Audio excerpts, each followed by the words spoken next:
काँग्रेसचे नेते नाना पटोलेंच्या घरी सुद्धा बाप्पाची प्राणप्रतिष्ठा करण्यात आली।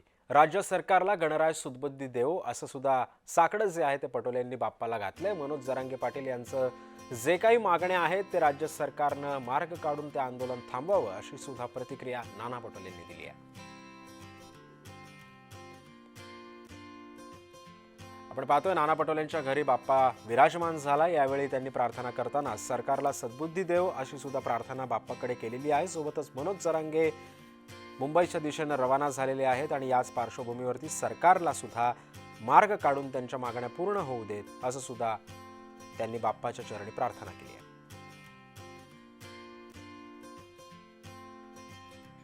नाना पटोलेंच्या घरी बाप्पाचं आगमन झालंय, विराजमान झालाय बाप्पा पटोलेंच्या घरी आणि यावेळी त्यांनी साकडं सुद्धा बाप्पाकडे घातलेलं आहे।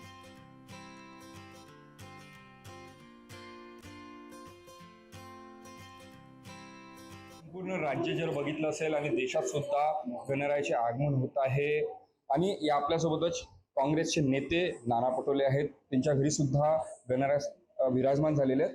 नाना भाऊ, काय सांगाल, काय साकडं घालाल गणराया चरणी? कारण की आपण जर बघितलं असेल तर मनोज जरांगे हे मुंबईकडे कूच करत आहेत मराठा आरक्षण विषयाने। आज गणेशोत्सव पण आहे, अशा वेळी कसं आपण काय मागणी कराल बघा, राज्याच्या सरकारला सद्बुद्धी येऊन आणि जरांगे पाटलाचं जे आंदोलन सुरू झालेलं आहे त्यांच्याकडे जाऊन तिथंच हे आंदोलन थांबून त्यांच्या काय मागण्या आहेत त्याला कसा मार्ग काढता येईल त्याचा प्रयत्न या सरकारने केला पाहिजे।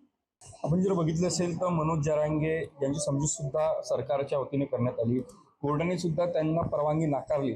अशा वेळी मनोज जरांगे एकदम गणेशोत्सवाच्या दरम्यान जर मुंबई कोकण जर बघितलं असेल तर मोठा मोठा गणेशोत्सव साजरा होतो, कुठेतरी गृह विभागावर पोलिसावर कुठला तरी ताण येतो आहे।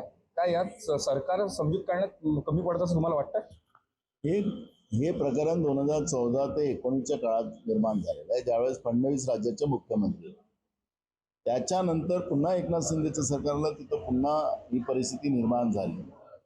जनतेचे मूळ प्रश्न डायव्हर्ट करण्यासाठी हे मुद्दामून हे सरकार या पद्धतीचा महाराष्ट्रामध्ये मराठा आणि ओबीसीचा वाद निर्माण करते आहे। काँग्रेस नेते नाना पटोले, तेजस मुतूर, जय महाराष्ट्र न्यूज, नागपूर।